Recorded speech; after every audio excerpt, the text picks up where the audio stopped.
Donc maintenant que vous êtes sur votre workspace sur Cloud9, on peut créer un nouveau workspace. Donc c'est un espace de travail où on va pouvoir avoir un serveur web et ajouter notre code. Donc il suffit de cliquer sur le bouton plus et ça nous amène sur un formulaire à remplir. Donc le workspace name, je vais donner comme nom htdocs et donc ça ce sera notre espace de codage. Pourquoi est-ce que je donne comme nom htdocs? C'est pour être avec le même nom de dossier que si vous utilisez XAMPP pour un développement sur votre ordinateur. Donc ce sera plus simple pour ceux qui veulent aussi utiliser le XAMPP sur leur ordinateur d'avoir ce nom là de htdocs pour s'y retrouver. Avec le plan gratuit, donc on a le droit de créer un seul workspace private, donc on va choisir private, et par contre après on pourra choisir public pour des essais. L'avantage du workspace private, c'est qu'il n'y a que nous et nos invités qui auront accès à cet espace là, alors que les espaces publics sont accessibles à tout le monde, donc notamment ils ont accès au code source du serveur, donc on ne pourra pas mettre d'informations confidentielles dessus, alors que l'espace private, lui, il peut nous permettre de faire un vrai développement de projet avec des informations qui pourraient être confidentielles. Et enfin, donc, on n'a pas besoin de cloner notre code d'un repository Git, on laisse ça de côté pour le moment.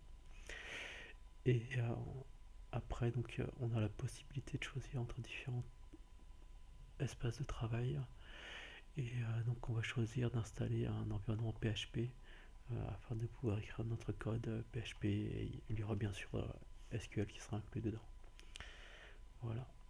Et donc, une fois qu'on a fait tous ces choix-là, il suffit de appuyer sur le bouton Create Workspace.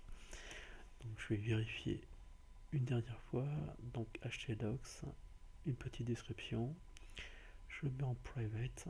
Je ne mets rien dans le clone from Git et je choisis PHP, Apache et SQL. Et je crée le workspace.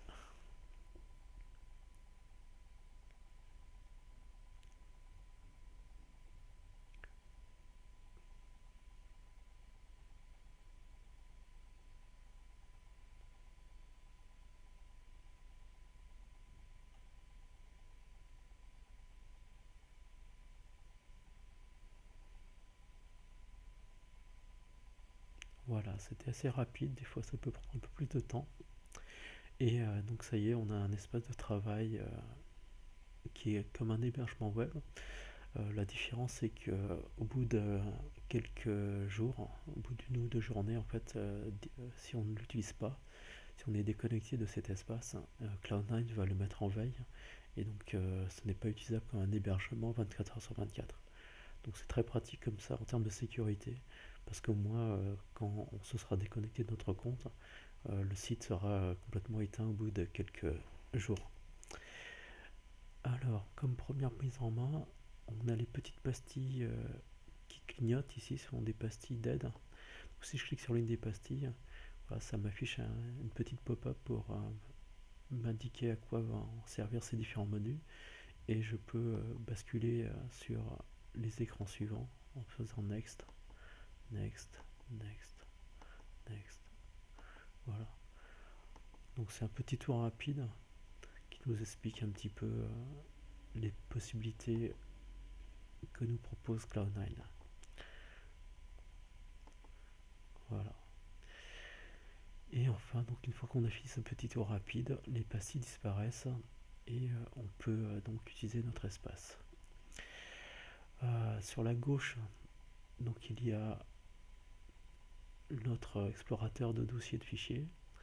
Dans la partie centrale, on a les tabulations qui nous permettent de visualiser le contenu d'un fichier. Et en bas, on a d'autres onglets aussi, dont notamment le terminal SSH.